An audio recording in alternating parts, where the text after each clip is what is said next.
Perkenalkan, nama saya Ron Samutin Download Film Informatika. Saya akan menjelaskan hasil tugas saya, yaitu pemilihan dan simulasi week yang ketiga, yaitu Discrete Event Simulation atau DES. Saya akan menjelaskan studi kasusnya, yaitu simulasi COVID-19. Namun sebelum itu, saya ingin menjelaskan apa itu Discrete Event Simulation. Discrete Event Simulation adalah metode di mana perubahan sistem hanya terjadi pada waktu-waktu tertentu jika terjadi sebuah event. Artinya, sistem tidak berubah setiap detik secara terus-menerus, tetapi berubah hanya ketika ada kejadian seperti yang pertama, ompreng mulai diisi lauk, yang kedua, ompreng selesai diisi lauk, yang ketiga, batch angkut dikirim, keempat, ompreng mulai diisi nasi, dan ompreng selesai sepenuhnya. Setiap kejadian ini disebut event, dan waktu simulasi akan melompat dari satu event ke event berikutnya. Ini merupakan inti dari discrete event simulation. Nah, kemudian saya ingin menjelaskan konsep discrete event simulation dalam studi kasus piket kantin. Pada sistem ini, terdapat 3 tahap utama. Yang pertama, pengisian lauk. Yang kedua, pengangkutan dalam batch. Yang ketiga, pengisian nasi. Ada beberapa karakteristik discrete event simulation yang muncul. Yang pertama, ada resource terbatas atau petugas. Yang kedua, ada antrian. Yang ketiga, ada waktu layanan acak. Yang keempat, ada sistem batch. Dan yang kelima, ada event selesai layanan. Setiap ompreng bergerak dari satu stage ke stage berikutnya berdasarkan event. Nah, selanjutnya adalah struktur program secara umum. Program dibangun dengan komponen berikut. Yang pertama, konfigurasi parameter. Yang kedua, model simulasi berbasis SIMPY. Yang ketiga, proses tiap stage. Keempat, pengumpulan data. Yang kelima, analisis hasil. Dan yang keenam, visualisasi menggunakan Streamlit dan Plotly. Nah, sekarang saya akan masuk dalam penjelasan code atau studi kasusnya. Nah, yang pertama-tama adalah pada import library. Program mengimpor beberapa library penting. Seperti yang pertama adalah import Streamlit. Streamlit adalah membuat antarmuka web yang interaktif. Yang kedua, ada import SIMPY, yang artinya inti dari discrete event simulation. Nah, kalau random dan numpy adalah untuk menghasilkan waktu acak dan analisis statistik. Sedangkan yang pandas itu berguna untuk mengelola data hasil simulasi. Nah, kalau yang pada data classes, ini membuat konfigurasi parameter menjadi lebih rapi. Dan pada Plotly ini berguna untuk membuat grafik yang interaktif. Nah, SIMPY ini adalah komponen paling penting karena dari sinilah event simulation akan dijalankan. Selanjutnya adalah konfigurasi parameter. Program saya menggunakan data class dan class config. Kelas ini menyimpan parameter seperti yang pertama, jumlah ompreng, yang kedua, jumlah petugas setiap stage, yang ketiga, waktu minimum dan maksimum layanan, yang keempat, kapasitas angkut per batch, dan yang terakhir adalah random seed. Tujuannya apa? Tujuannya agar seluruh parameter sistem dapat diubah tanpa mengubah logika utama simulasi. Nah, setelah itu lanjut pada environment simulasi. Nah, di dalam kelas utama ada self, env, SIMPY, environment. Environment ini merupakan mesin waktu dalam discrete event simulation. Semua event akan dijalankan dalam environment ini. Nah, setelah itu ada resource atau konsep resource dalam DES. Contohnya adalah sel petugas lauk SIMPY. Nah, artinya lain ini yaitu hanya dua ompreng yang bisa dilayani bersamaan. Jika lebih dari dua datang, maka ompreng berikutnya akan menunggu di antrian. Inilah implementasi konsep resource terbatas dalam discrete event simulation. Setelah environment, ada store atau buffer antar stage, yaitu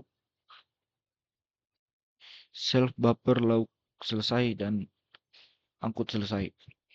Nah, store ini berfungsi sebagai tempat menunggu sebelum masuknya ke tahap berikutnya. Ini mencerminkan sistem nyata, di mana ompreng tidak langsung pindah stage, tetapi menunggu sampai batch siap. Selanjutnya yaitu proses stage yang pertama, yaitu pengisian lauk. Struktur dasarnya yaitu, sebentar, adalah yang ini, whistle petugas lauk request. Artinya, yang pertama itu ompreng diminta petugas. Yang kedua, jika tersedia akan langsung dilayani. Yang ketiga, jika tidak harus disuruh menunggu. Yang keempat, setelah itu sistem menunggu selama waktu layanan. Yang kelima, event selesai, lauk terjadi. Yang keenam, ompreng masuk buffer berikutnya. Ini merupakan contoh event schedule dalam discrete event simulation.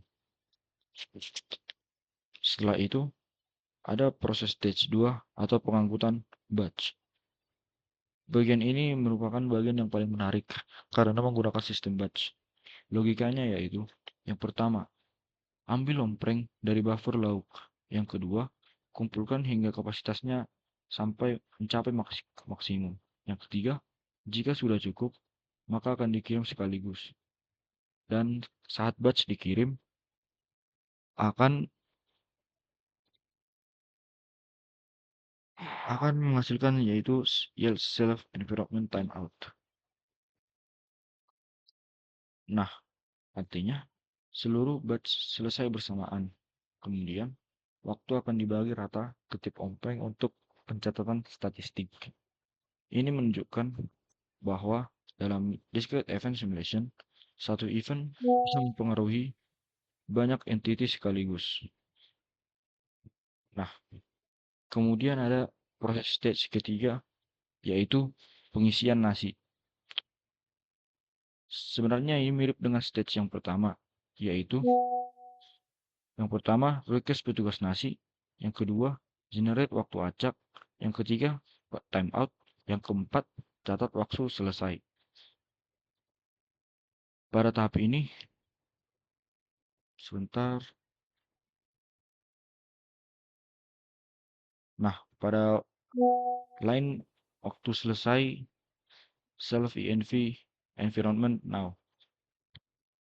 Ini fungsinya untuk menyimpan sebagai waktu total penyelesaian omprengnya. Selanjutnya yaitu event loop dan eksekusi. Semua proses akan dijalankan menggunakan self environment proses. Kemudian simulasi akan dijalankan oleh self environment run. Environment akan terus-menerus berjalan sampai tidak ada event tersisa. Inilah inti cara kerja discrete event simulation dalam SimPy. Nah, selanjutnya pengumpulan dan analisis data. Setelah simulasi sudah selesai dilakukan,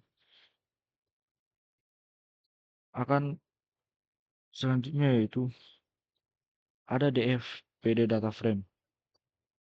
Line ini akan menghitung yang pertama total ompreng, yang kedua total waktu sistem, yang ketiga rata-rata waktu per stage, dan yang keempat utilisasi petugasnya. Kemudian adalah perhitungan utilisasi. Rumus yang digunakan untuk topik ini yaitu utilisasi sama dengan total waktu sibuk ditambah total waktu simulasi dikali kapasitas. Jika utilisasi terlalu tinggi, artinya bottleneck terjadi. Jika terlalu rendah, artinya resource-nya berlebih. Nah, kemudian ada visualisasi yang akan menampilkan yang pertama box plot distribusi waktu, yang kedua line chart berurutan urutannya sampai selesai, yang ketiga radar chart utilisasi, yang keempat donut chart proporsi waktu, dan yang kelima gauge indikator efisiensi. Visualisasi berfungsi untuk membantu memahami performa sistem secara intuitif. Nah, setelah itu ada keterkaitan dengan konsep discrete event simulation. Semua konsep discrete event simulation sudah terpenuhi. Yang antaranya yaitu event based time progression, yang kedua resource constraint, yang ketiga queuing, yang keempat batch processing, yang kelima adalah random service time, dan yang terakhir yaitu statistical output. Artinya, sistem ini benar-benar merupakan implementasi discrete event simulation. Nah, kesimpulan dari discrete event simulation atau praktikum ini yaitu yang pertama, discrete event simulation memungkinkan kita memodelkan sistem nyata secara realistis. Yang kedua, SimPy mempermudah pembuatan model berbasis event. Yang ketiga, resource terbatas menyebabkan antrian dan bottleneck. Yang keempat, parameter sistem sangat mempengaruhi performa akhir. Nah, artinya melalui simulasi ini, saya dapat menguji berbagai skenario tanpa harus mengubah sistem nyata secara langsung. Sebelum saya mengakhiri video saya ingin melihatkan visualisasi chart saya, yaitu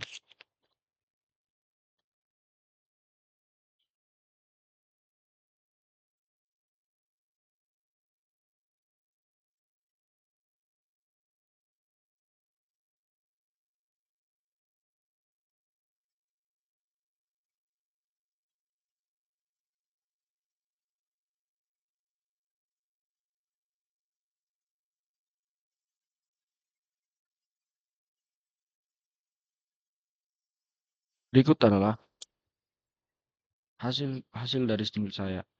Kalau contoh yang saya jalankan simulasinya,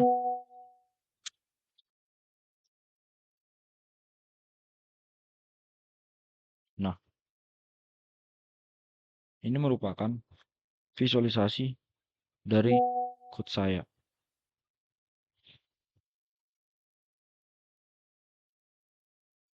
Mungkin hanya ini adalah hasil video saya. Jika ada salah kata saya, tolong mau dimaafkan. Sekian dan terima kasih.